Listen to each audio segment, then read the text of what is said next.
नमस्कार, मैं रवीश कुमार। आज 9 जुलाई 2025 है। यूक्रेन में युद्ध अपने तीसरे साल में है और रूस के हमले लगातार तेज हो रहे हैं। हाल ही में रूस ने यूक्रेन पर अब तक का सबसे बड़ा ड्रोन हमला किया। एक ही रात में 728 ड्रोन दागे गए।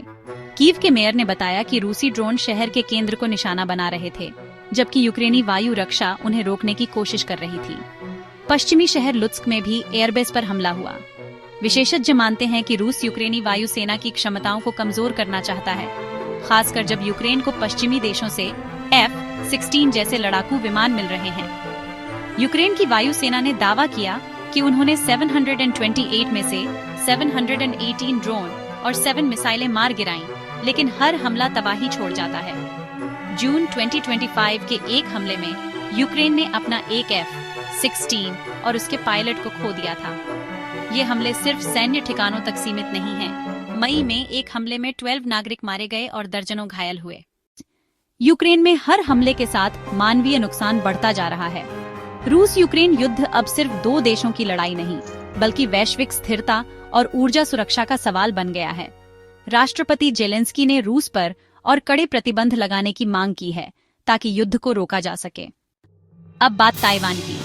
चीन के बढ़ते दबाव के बीच ताइवान में हानकुआंग नामक सबसे बड़ा सैन्य अभ्यास चल रहा है, जो इस बार 10 दिन तक चलेगा। इस अभ्यास में अमेरिका द्वारा आपूर्ति किए गए हाइमर्स रॉकेट सिस्टम का पहली बार इस्तेमाल हो रहा है, जिससे ताइवान की रक्षात्मक क्षमता बढ़ी है। हाइमारस की लंबी रेंज ताइवान को दूर से ही दुश्मन के ठिकानों को निशाना बनाने में सक्षम बनाती है। यह अभ्यास ताइवान की सैन्य तैयारियों और चीन को भेजे गए सख्त संदेश का प्रतीक है। इस साल हानकुआंग अभ्यास में 22,000 रिजर्व सैनिक शामिल हैं, जो पिछले साल से 50% ज्यादा हैं। ताइवान अपनी पूरी आबादी को संभावित संघर्ष के लिए तैयार कर रहा है। यह सैन्य अभ्यास ताइवान के संकल्प और लोकतंत्र की रक्षा के लिए उसकी प्रतिबद्धता को दर्शाता है। अब भारत पर असर डालने वाली खबर। अमेरिका में एक बिल पेश हुआ है, जो रूस से व्यापार करने वाले देशों पर 500% टैरिफ लगाने का प्रस्ताव करता है।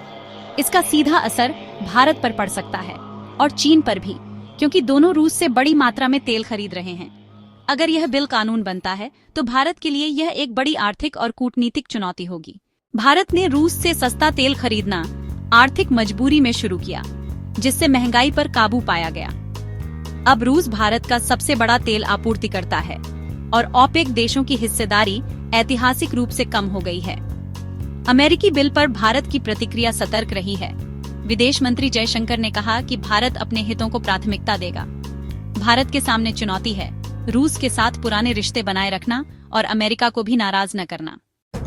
भारत के लिए यह कूटनीतिक संतुलन साधने का समय है। रूस से रक्षा उपकरणों की आपूर्ति भारत के लिए जरूरी है, जबकि अमेरिका के साथ व्यापारिक संबंध भी अहम हैं। 500% टैरिफ की धमकी भारत की अर्थव्यवस्था और विदेश नीति दोनों के लिए बड़ी परीक्षा है।